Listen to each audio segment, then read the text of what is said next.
조두순 사건 다들 기억하실 겁니다. 지난 2008년 12월 경기도 안산의 한 교회 앞에서 8살 난 초등학생 여학생을 납치한 뒤 강간, 상해한 혐의로 현재 12년형을 선고받고 복역 중에 있는데요.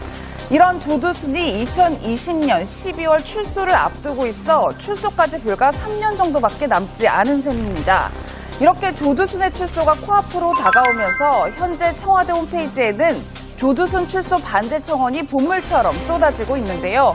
현재 청원 게시 동의 인원이 35만 명을 넘으면서 국민들의 뜨거운 지지를 받고 있는 셈입니다. 이런 가운데 피해 당사자의 가족들 소식이 전해지고 있는데요. 현재 피해 당사자는 고등학교 3학년생으로 굉장히 예민한 시기라고 합니다. 가족들은 출소한 조두순이 찾아와 보복을 할까봐 걱정하는 마음이 크다는 입장을 전해왔습니다. 조두순 출소 반대 청원이 이제 40만 명 가까이 육박을 하고 있습니다. 이 얘기 짚어주기 위해서 세 분의 전문가 나오셨습니다. 어서 오십시오. 안녕하세요. 네, 안녕하십니까. 안녕하세요. 하나하나 짚어볼 텐데 김복준 교수님. 네.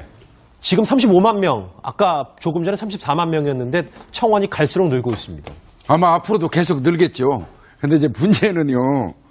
아마 이제 청와대에서 이런 내용이 들어오면 원래는 한 달에 20만 명 기준이었었죠. 네. 그러면 답변을 하는 걸로 돼 있었는데 답변을 지금 보류하고 있는 것 같습니다. 예. 근데 이제 청와대도 이게 사실상 어렵다는 사실은 알죠. 법적으로. 일사부재리의 원칙이 작용하고 있고 또 이게 재심 사유가 안 되거든요. 재심 사유가 되려면 법이 위법하거나 어떤 새로운 증거가 나타나야 되는 건데 예. 이게 뭐 기본적으로 이제 뭐 또 불이익 변경 금지 원칙도 있고요. 그래서 이게 안 된다는 건 알지만 청와대에서 좀 답변을 보류하고 있는 것 같은데 신중하게 아마 이번 기회에 보호감호제도 일정 기간의 수용 생활을 마치고 난 다음에 일정 기간 또 이 보호감호를 하는 제도가 좀 부활돼야 되는 게 아니냐 이런 게 이제 신중하게 이제 검토되고 있지 않을까 싶습니다. 예, 뭐 최 변호사님 말씀처럼 사실 법적으로는 어렵다는 걸 아실 텐데도 불구하고 오죽하면 출소를 반대할까 이런 생각이 드는데 저희가 실질적으로 좀 고려할 수 있는 부분이 뭐 보안 처분을 강화한다 뭐 이쯤 정도가 되겠죠. 그렇습니다. 기본적으로 이게 헌법의 문제죠. 헌법 13조에 보면 어떻게 되냐면은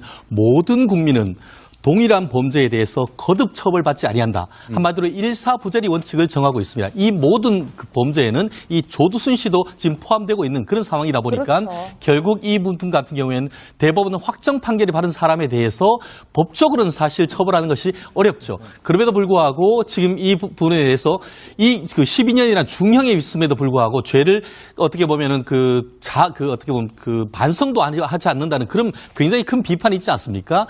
그래서 지금 그 법원 지금 그 국회 같은 경우에도 지금 말씀하신 것처럼 보안 처분이나 이런 부분에 대해서도 도입하지 않은 그런 지금 입법적 노력이 있는데 문제는 그것이 이른바 이중 처벌이라는 헌법 원칙에 의해서 기존의 헌법재판소에서 위헌을 받거나 이런 부분이 있기 때문에 지금 쉽사리 이 부분을 어떤 입법적으로 하기가 사실 쉽지는 않은 그런 상황이 아닌가 싶습니다. 그러다 보니까 그 청와대에서도 쉽게 답변을 못하는 것도 그와 같은 한계 때문이 아닌가 생각을 합니다. 예. 3년이라는 시간이 길다면 길고 짧다면 짧아서 금방 올 수 있고요. 조두순 출소를 앞두고 가장 두려운 것은 아마 피해자 가족과 피해자일 겁니다. 저 피해자 부모의 목소리를 한번 들어볼게요. 우리는 조두순을 찾기 어렵지만 조두순은 우리를 금방 찾아낼 거다. 정말 공포스럽다.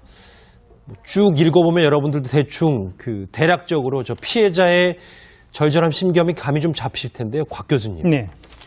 본인이 나서서 맡고 싶다. 나영 양의 아버지는 저렇게 지금 얘기를 하고 있습니다. 이제 오죽 답답하면 저런 이야기를 할까 싶은데요. 사실 뭐 피해자 가족들 같은 경우는 상당히 이제 또 다른 보복에 대한 두려움 뭐 이런 것도 있고요.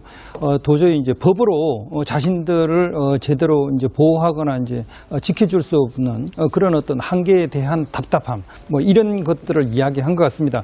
더더군다나 뭐 영화에서 보면 도저히 이제 법으로서 이제 보호를 못하는 이런 경우에 직접 부모가 나서가지고 차라리 그 범죄자를 처벌하는 이런 외국의 영화들 이런 것도 있지 않습니까? 그런 정도로 지금 이제 부모의 심정에서는 답답하고 이것이 좀 해결이 됐으면 하는 이런 기대를 갖다 이야기한 걸로 보여집니다. 이게 뭐 보안 처분을 강화한다 뭐 이쯤 정도가 되겠죠. 그렇습니다. 기본적으로 이게 헌법의 문제죠. 헌법 13조에 보면 어떻게 되냐면은 모든 국민은 동일한 범죄에 대해서 거듭 처벌받지 아니한다. 한마디로 일사부재리 원칙을 정하고 있습니다. 이 모든 그 범죄에는 이 조두순 씨도 지금 포함되고 있는 그런 상황이다 보니까 그렇죠. 결국 이 부분 같은 경우에는 대법원은 확정 판결이 받은 사람에 대해서 법적으로는 사실 처벌하는 것이 어렵죠. 그럼에도 불구하고 지금 이 부분에 대해서 이 그 12년이라는 중형에 있음에도 불구하고 죄를 어떻게 보면은 어떻게 보면 그 반성도 하지 않는다는 그런 굉장히 큰 비판이 있지 않습니까? 그래서 지금 그 법원 지금 그 국회 같은 경우에도 지금 말씀하신 것처럼 보안 처분이나 이런 부분에 대해서도 도입하지 않은 그런 지금 입법적 노력이 있는데 문제는 그것이 이른바 또 이게 사실상 어렵다는 사실은 알죠. 법적으로 일사부재리의 원칙이 작용하고 있고 또 이게 재심 사유가 안 되거든요. 재심 사유가 되려면 법이 위법하거나 어떤 새로운 증거가 나타나야 되는 건데 예. 이게 뭐 기본적으로 이제 뭐 또 불이익 변경 금지 원칙도 있고요. 그래서 이게 안 된다는 건 알지만 청와대에서 좀 답변을 보류하고 있는 것 같은데 신중하게 아마 이번 기회에 보호감호제도 일정 기간의 수용 생활을 마치고 난 다음에 일정 기간 또 이 보호감호를 하는 제도가 좀 부활돼야 되는 게 아니냐 이런 게 이제 신중하게 이제 검토되고 있지 않을까 싶습니다. 최 변호사님 말씀처럼 사실 법적으로는 어렵다는 걸 아실 텐데도 불구하고 오죽하면 출소를 반대할까 이런 생각이 드는데 저희가 실질적으로 좀 고려할 수 있는 부분이 조두순 사건 다들 기억하실 겁니다. 지난 2008년 12월 경기도 안산의 한 교회 앞에서 8살 난 초등학생 여학생을 납치한 뒤 강간, 상해한 혐의로 현재 12년형을 선고받고 복역 중에 있는데요. 이런 조두순이 2020년 12월 출소를 앞두고 있어 출소까지 불과 3년 정도밖에 남지 않은 셈입니다. 이렇게 조두순의 출소가 코앞으로 다가오면서 현재 청와대 홈페이지에는 조두순 출소 반대 청원이 보물처럼 쏟아지고 있는데요. 현재 청원 게시 동의 인원이 35만 명을 넘으면서 국민들의 뜨거운 지지를 받고 있는 셈입니다. 이런 가운데 피해 당사자의 가족들 소식이 전해지고 있는데요. 현재 피해 당사자는 고등학교 3학년 이중 처벌이라는 헌법 원칙에 의해서 기존의 헌법재판소에서 위헌을 받거나 이런 부분이 있기 때문에 지금 쉽사리 이 부분을 어떤 입법적으로 하기가 사실 쉽지는 않은 그런 상황이 아닌가 싶습니다. 그러다 보니까 그 청와대에서도 쉽게 답변을 못하는 것도 그와 같은 한계 때문이 아닌가 생각을 합니다. 3년이라는 시간이 길다면 길고 짧다면 짧아서 금방 올 수 있고요. 조두순 출소를 앞두고 가장 두려운 것은 아마 피해자 가족과 피해자일 겁니다. 저 피해자 부모의 목소리를 한번 들어볼게요. 우리는 조두순을 찾기 어렵지만 조두순은 우리를 금방 찾아낼 거다. 정말 공포스럽다.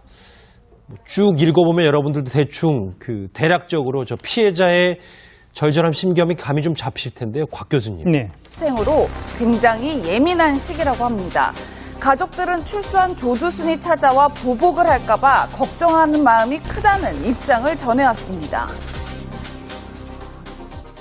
조두순 출소 반대 청원이 이제 40만 명 가까이 육박을 하고 있습니다. 이 얘기 짚어주기 위해서 세 분의 전문가 나오셨습니다. 어서 오십시오. 안녕하세요. 안녕하십니까. 안녕하세요. 하나하나 짚어볼 텐데 김복준 교수님. 네. 지금 35만 명, 아까 조금 전에 34만 명이었는데 청원이 갈수록 늘고 있습니다. 아마 앞으로도 계속 늘겠죠. 근데 이제 문제는요. 아마 이제 청와대에서 이런 내용이 들어오면 원래는 한 달에 20만 명 기준이었었죠. 네. 그러면 답변을 하는 걸로 돼 있었는데 답변을 지금 보류하고 있는 것 같습니다. 예. 근데 이제 청와대